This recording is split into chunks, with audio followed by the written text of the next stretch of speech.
ಬಹಳ ಸ್ಪಷ್ಟವಾಗಿ ಅದು APMC ನಲ್ಲಿ ಯಾವುದೋ ಒಂದು ಸ್ಟ್ರೈಕ್ ನಡೀತಾ ಇದೆ. ಅದ್ರ ವಿಚಾರವಾಗಿ ಕೆಲವು ಜನ ಶಿವಾನಂದ ಪಾಟೀಲ್ ಸಾಹೇಬ್ರ ಹತ್ರ ಹೋಗಿದ್ರು. ಶಿವಾನಂದ ಪಾಟೀಲ್ ಸಾಹೇಬ್ರು ನನಗೆ ಫೋನ್ ಮಾಡಿದ್ರು, ಹಿಂಗಿದೆ ಅದೇನಾದ್ರೂ ಸಾರ್ಟ್ ಔಟ್ ಮಾಡ್ಬೋದಾ ಅಂತ. ಹೌದು ಸರ್, ಅದೇನಿದೆ ಅದು ನನ್ನ ಗಮನಕ್ಕಿದೆ. ನಾವೇ ಯಾಕಂದ್ರೆ ಅಲ್ಲಿ ಗೊಂದಲ ಇರೋದ್ರಿಂದ ಅದನ್ನ ನಾವು ಕುತ್ಕೊಂಡು ಸಾರ್ಟ್ ಔಟ್ ಮಾಡ್ತೀವಿ ಅಂತ.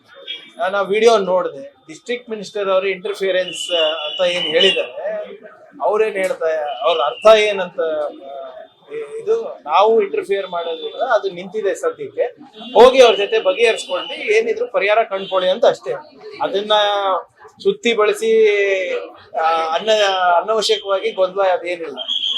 ಶಿವಾನಂದ ಪಾಟೀಲ್ ಅವರು ನಮ್ಮ ಜನ ಅಲ್ಲಿ ಹೋಗಿ ಭೇಟಿ ಆದಾಗ ಅದು ಸಾರ್ಟ್ ಔಟ್ ಮಾಡ್ಲಿಕ್ಕೆ ಇಂಟರ್ಫಿಯರೆನ್ಸ್ ಆಗ್ಬೇಕು ಅಂತ ಅಷ್ಟೇ ಹೇಳಿರೋದು. ಯಾರಿಗೆ ಇಲ್ಲ, ಮಾತಾಡಿದೀವಿ. ಆದ್ರೆ ಏನು ಸ್ವಲ್ಪ ಎರಡು ಪಾರ್ಟಿಗೂ ಕರೆಸಿ ಕೂತಿ ಸಮಾಧಾನದಿಂದ ಮಾತಾಡ್ಬೇಕು ಅಷ್ಟೇ. ಅದೇನು ದೊಡ್ಡ ವಿಷಯ ಅಲ್ಲ. ಯಾವುದೋ ಒಂದು APMC ನಲ್ಲಿ ಏನ್ ಬಹಳ ವರ್ಷದಿಂದ ಇದ್ದಾರೆ, ಅದಕ್ಕೆ ಜಾಗ ಖಾಲಿ ಮಾಡಿಸೋದಿದೆ. ಅದನ್ನ ಶಿವಾನಂದ ಪಾಟೀಲ್ ಅವರಿಗೂ ಅದು ಗೊತ್ತಿದೆ, ನನಗೂ ಗೊತ್ತಿದೆ. ಅವತ್ತು ಅವ್ರು ಹೋದಾಗ ನನಗೂ ಕೂಡ ಮಾತನಾಡಿದ್ದಾರೆ. ಆಮೇಲೆ ನಾನ್ ಜಿಲ್ಲಾ ಉಸ್ತುವಾರಿ ಸಚಿವನಿ ಇರೋದ್ರಿಂದ ನಾನೇ ಅಲ್ವಾ ಇಂಟರ್ಫಿಯರ್ ಮಾಡ್ಬೇಕು. ಯಾವಾಗ ಏನಾದ್ರು ಸ್ಟ್ರೈಕ್ ಇರ್ಲಿ, ಏನಾದ್ರು ಬೇರೆದೇನಾದ್ರು ಇರ್ಲಿ, ರಿಕ್ವೈರ್ಸ್ ಬೈ ಇಂಟರ್ಫಿಯರೆನ್ಸ್ ಅಂತಾನೆ ಹೇಳಿರೋದು ಅವರು. ಸೊ ಆದ್ರಿಂದ ಅನವಶ್ಯಕವಾದಂತ ಗೊಂದಲಗಳಿದ್ರ ಬಗ್ಗೆ ಬೇಡ ಅಂತ ಅಷ್ಟೇ. ಸಾರಿ, ನೋಡಿ, ಈಗ ಬಹಳ ಸ್ಪಷ್ಟ, ಇದು ಮೊದಲನೇ ಸರಿ ಅಂತೂ ರಣದೀಪ್ ಅವ್ರು ಬರ್ತಾ ಇಲ್ಲ ಅಲ್ಲ, ಹಲವಾರು ವರ್ಷದಿಂದ ನಮ್ಮ ಉಸ್ತುವಾರಿ ಆಗಿರೋದ್ರಿಂದ ಬರ್ತಾ ಇದ್ದಾರೆ. ಆದ್ರೆ ಇಷ್ಟೊಂದು ಕುತೂಹಲ ಈ ಸರಿ ಯಾಕೆ ಆಗ್ತಾ ಇದೆ ನನ್ಗೆ ಗೊತ್ತಿಲ್ಲ.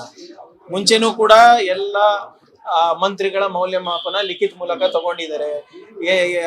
ನಿಮ್ ಪ್ರವಾಸ ಎಷ್ಟು ಮಾಡಿದೀರಾ, ಮ್ಯಾನಿಫೆಸ್ಟೋ ನಲ್ಲಿ ಎಷ್ಟು ಅನುಷ್ಠಾನಕ್ಕೆ ತಂದಿದ್ದೀರಾ, ಹೊಸ ನೀತಿಗಳು ಏನ್ ತಂದಿದ್ದೀರಾ, ನಿಮ್ಮ ಇಲಾಖೆನಲ್ಲಿ ಏನೇನು ವಿನೂತನವಾದಂತ ಕಾರ್ಯಕ್ರಮ ಮಾಡಿದ್ದಾರೆ ಅಂತ ಮುಂಚೆನೂ ತಗೊಂಡಿದ್ದಾರೆ, ಈಗಲೂ ತಗೋತಾ ಇದ್ದಾರೆ. ಅದರಲ್ಲಿ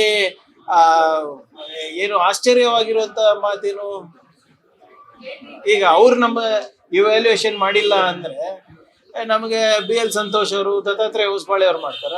ನಮ್ಮ ಪಕ್ಷದವರೇ ತಾನೇ ಮಾಡ್ಬೇಕು ಇವ್ಯಾಲ್ಯೂಯೇಷನ್. ಮೌನ ನೋಡಿ, ಕರ್ದಿ ಈಗ ಬಹಳಷ್ಟು ಶಾಸಕರು ಅವ್ರು ಮಾತನಾಡಿದ್ದಾರೆ. ಅವರವರು ಕೆಲವು ಮಾತಾಡೋ ಸಂದರ್ಭದಲ್ಲಿ ಅವರ ನಿರೀಕ್ಷೆಗಳನ್ನ ಮುಂದಿಟ್ಟಿದ್ದಾರೆ. ಆ ನಿರೀಕ್ಷೆಗಳು ಏನಿದೆ ಅಂತ ನಮಗೆಲ್ಲ ಮನವರಿಕೆನೂ ಮಾಡ್ಕೊತಾ ಇದ್ದಾರೆ. ಮತ್ತೆ ನಮ್ಮ ಇಲಾಖೆಯ ಕಾರ್ಯಕ್ರಮಗಳು ಏನೇನಿದೆ ಅದನ್ನು ಕೂಡ ಕೇಳ್ತಾ ಇದ್ದಾರೆ ಅಷ್ಟೇ. There is nothing.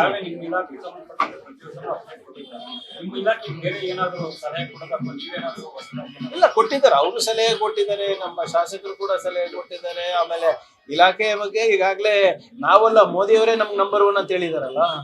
BJP ಸರ್ಕಾರದಲ್ಲಿ ಕರ್ನಾಟಕ RDPR ಇಲಾಖೆ ಏನಿದೆ ಅದು ಬಹಳ ಚೆನ್ನಾಗಿ ಕೆಲಸ ಮಾಡ್ತಾ ಇದೆ. ವಿಕೇಂದ್ರೀಕರಣದಲ್ಲಿ ಇರ್ಬೋದು, ಮತ್ತೆ ಡೆವಲ್ಯೂಷನ್ ಆಫ್ ಫಂಡ್ಸ್ ನಲ್ಲಿ ಇರ್ಬೋದು, ನಾವೇ ನಂಬರ್ 1 ಅಂತ ಕೇಂದ್ರ ಸರ್ಕಾರನೇ ಸರ್ಟಿಫಿಕೇಟ್ ಕೊಟ್ಟಿದೆ.